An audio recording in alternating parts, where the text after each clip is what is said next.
Hey, good morning. Well, welcome to Biz Bites Monday. This is what we're going to talk about today. How are you?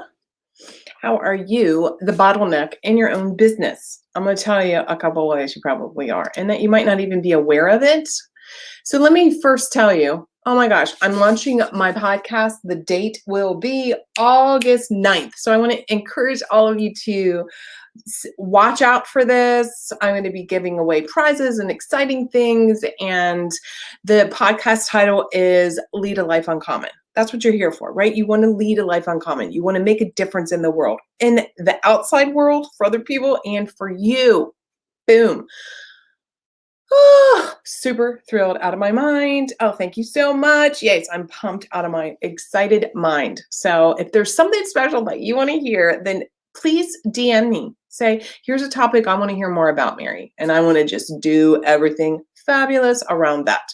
Today, we're talking about Biz Bites Monday, your 10 minutes or less business action step for the week to get you started in taking steps toward having a more impactful business. So here we go. It's about you being the bottleneck inside your business. What does this even mean? So we all get to a point with our companies, with our business, where we are the problem, right? You know, like the flow of the next revenue stream, the flow of the next possibility, the idea, it's stuck.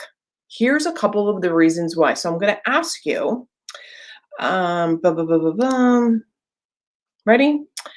How are you in your own way within your company? Like right now, you probably know at least one or two ways. So think about that right now. Where are you consciously aware of being the bottleneck in your business? Write that down. Post it, DM me, share it with me, tag me. Mary, here is the place. I know I'm in the bottleneck in my own business. It's common that we know where we're the problem. We know what where our stopping point is. The difficulty is then what are we going to do about it, right? But here's a couple of examples. Like, are your fingers just so tight on the steering wheel? Right? In other words, maybe you don't really have trust issues about hiring the right people, training the right people, delegating to the right people, creating like that infrastructure, that team of people that it will allow you not to be, doing everything. Even if you have a couple people, and this is at every level. So I want you to know, whether it's you're a solopreneur and you're here, hello, right? We all start out just with us, right? And our mom on our email list, or like, our cousin following us. Like we all start out just us. So it's every level though. So I want you to be aware that when I'm teaching you from a perspective of having worked with hundreds of women over the last nearly over the last couple decades with women, but specifically with their businesses in the last 8 years, it's at every level. The new Sally Sue, all the way up to 8-figure business owners that I work with, they are typically always the main problem. So why is that great? Because you're the main problem. This is something within your control to fix. This is fantastic news. There is no need for self-judgment. There is no need to bash yourself. You've built something, or you're in the place of building. So for those of you still building, this is knowledge that you need to hold on to and remember. So there's no reason to be like thrashing yourself. Recognize, wow, okay, this is a common thing. Common for the CEO, the owner, the founder to be the bottleneck. It's very common. So no matter whether you're new Sally Jane or, $15 million a year, it's common when you've built something to have a hard time taking your feels off the steering wheel, right? Okay, true. So let me ask you, right now where you might be being the problem. Here's another way of thinking about it. So again, who do you need to hire? Where are your trust issues? So some of you, what happens is you have this moment of doubting yourself about hiring the right person, and then you have challenges trusting that right person will do the job that you've hired them to be, because your company, right, is the thing that you've invested all this time, money, and energy into.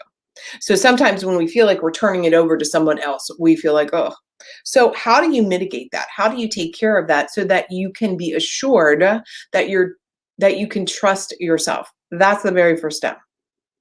Trusting yourself to hire the right person. And let me tell you, the right person may be a couple people down the road. That's the thing. So often you keep thinking, well, I'm going to hire the right person. And then when that right person doesn't work, that first person, that second person, maybe even that third person doesn't work out, you start losing trust in yourself to even hire somebody. And then what happens is you're like, I can do it myself. Any of you feel that way? I can just do it myself. Or you get to that place where you're like, you hire someone and you're just like afraid to let them go. Here's another place, right? You're afraid to let them go. You're afraid to fire them, or you're afraid to move them within the company to a different position. That's all that trust stuff. That's all that nobody likes conflict. I want to help you reframe this a little bit right now today when it comes to trusting yourself. You know intuitively whether that's the right person on some level. We have all this other data coming in. They have a great CV. Their resume looks great. They've come with a referral, recommendations, and all this outside information is coming in where it looks like maybe they're the right fit. At the end of the day, you need to trust your instinct around that person. Why? Because if you're going to be working with them day to day, if you're going to be if you're not in that trust phase, if that trust place, it will be harder and harder for you to turn things over to them. So how can you fix that? Okay, here's a couple ideas. Ready? You could bring somebody in with a small, like really being clear on a 30, 60, 90 day trial. 30, 60, 90 day. So that means you have to invest the good time on the front end to make sure they are well trained. I've seen companies where it's like they've put somebody in the position that shouldn't be there. Like everybody knew Sally should not be there. She shouldn't be doing the thing. The problem becomes maybe that position, nobody actually even knows how to maximize that position. So this is the perfect time for you to actually think about who could, if I don't know how to, let me give you an example. Maybe you're bringing in a marketing person. Maybe you're bringing in a CFO. Maybe you're bringing in, who do you need to get input from to understand what the goals and the criteria for that job is? Whether you're bringing in your first assistant, what is the expectation? What is the results that you want? And what are you doing to train them? If you don't know how to train them, who are you bringing in that even as a consultant for a short time could train them to be effective? That's money well spent. That's a great investment. Right? That's a great investment. Here's an example. One of the things that I'm doing currently in a company is I'm looking at some of the staff that they have. And frankly, some of these people are in the wrong positions exactly for the reason I told you, is that nobody knew what to expect from a certain position because that's not their skill set. So they didn't bring somebody in. Now they are, right? Me now coming in and saying, here's some of the criteria to set for this particular staff person. Okay, so those are some of the things to think about. Where are you micromanaging? Where are you not allowing somebody to do something? These are the places to help you grow. I want you to really think about them. I want you to really explore them. So here's the thing, if you're just starting to hire multiple people, remember, you can get to $500,000 really with you and maybe one person. Okay, so just know that.